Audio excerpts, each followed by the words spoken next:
Let's start with something obvious and of crucial importance. All languages are historical artifacts. All aspects of languages, like their grammar and vocabulary, appeared at concrete historical times. To show what this fact can entail for our subject is the mission of the following considerations. Let's take for convenience any English word. As there is a time in history in which you have learned that word, there is a time in history in which it entered the English lexicon. Languages reflect first and foremost practical concerns. Therefore, it is no mystery that some words are old and some new. Ontogenetically likewise, some words are acquired earlier than others. Introduction of words is only the first stage of words' history. Words are extremely dynamic creatures that are passed on generation after generation by their linguistic communities. Repetition is the second stage, and we can visualize this communal history of repetitions as complex chains that start at their introductions and openly end at their last use. Coming to our main concern, the word meaning, but not as a standalone historical artifact, rather as it appears in the expression, the meaning of life. The question of the meaning of life is hailed as an eternal mystery, defining humanity in its existential and spiritual quest. If so, it should come as a surprise that scholarly perusing of ancient tomes yields no juxtapositions whatsoever of the words meaning and life in the usual suspects, the first being classical and Hellenistic Greek thought. Ancient Rome knew nothing of it. The medieval scholastic tradition as much, the Judaic tradition as little, and original Christianity as well. To sum up, if judged by the textual evidence, the good old Judeo-Christian Greco-Roman pillars of the Western canon, up until the Renaissance, modern rationalism and empiricism seem not to have thought of putting together the words meaning and life in their respective historical variants of Hebrew, Greek, Latin, English, French, and so on and so forth. But then something happened around the end of the 18th century. The culprit expressed himself through the German language and belongs to the loosely defined artistic and philosophical movement of Romanticism. One of the oldest instances of the German equivalent of the meaning of life can be found in Novalis. The oldest instance in English can be found more than 30 years later in the Scottish writer Thomas Carlyle. Carlyle was well acquainted with German Romanticism in general and Novalis' work specifically, and it is not too far off to assume him to have been the importer through translation of this expression.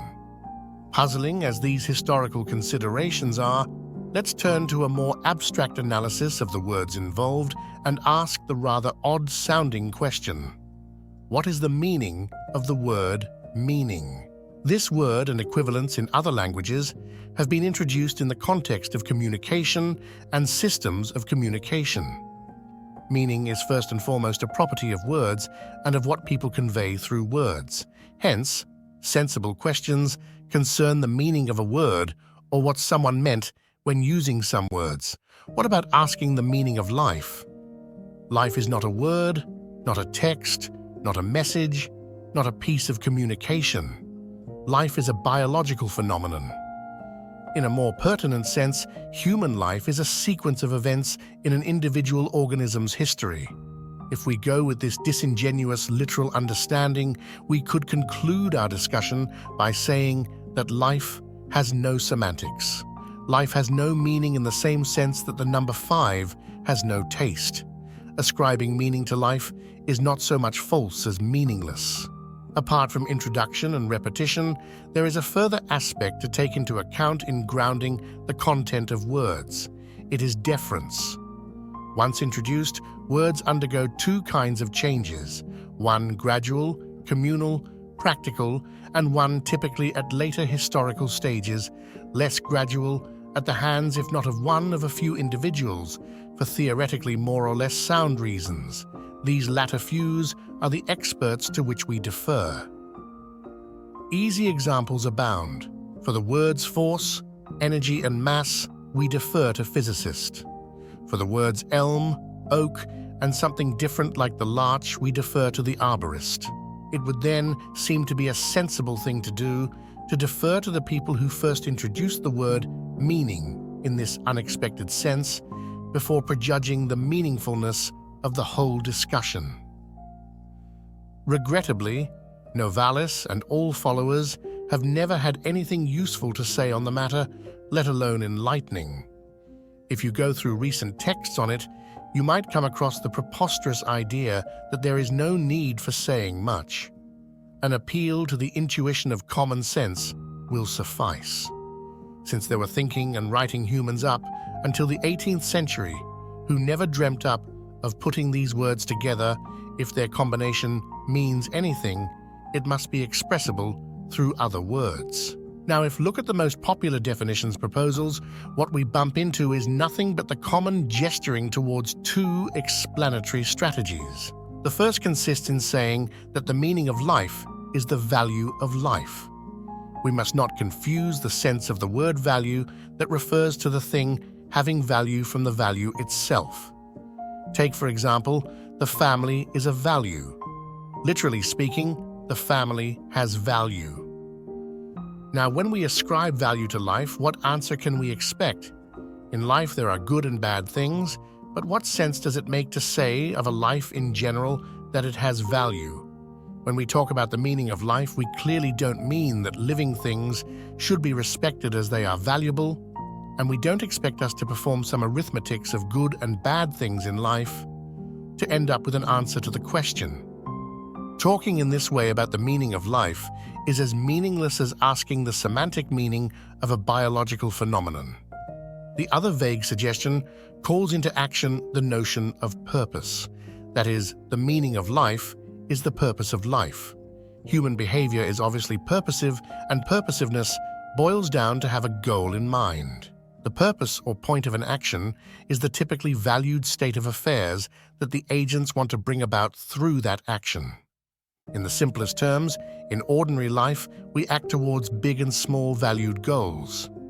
There is an extension of the sense of the word purpose to objects. Any tool can be said to have as purpose what it is a tool for, its function. A hammer's purpose is to hammer nails. It should be emphasized that this purposiveness is dependent on tool creators and users.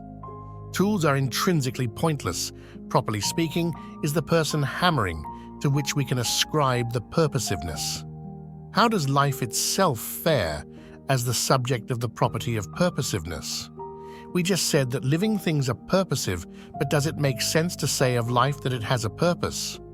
As much as saying that green ideas are angry, every individual human life is a sequence of events, and the individual goes through them with different goals, intentions, and desires. But it is meaningless to ascribe to the whole sequence any of those mental states. This is not a subtle difference. There is no purpose without a will. Life cannot have a will, living things do. Of course, belief in a willful creator of life who set a goal for it would allow us to extend the tool sense of purposiveness to life in a way that makes sense. This is an option that spiritualizes the question of the meaning of life to the utmost. It excludes any non-religious view of it to the point of even blocking any theist asking the meaning of life to any non-theist because it has built in the creation assumption.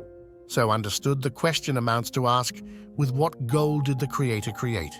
This actually strikes a familiar note, as the original connotation in Romanticism was religious, and it was and still is sustained by religious apologists before it entered secularized pop culture. Neither need it. What can be said clearly without putting together what does not belong together.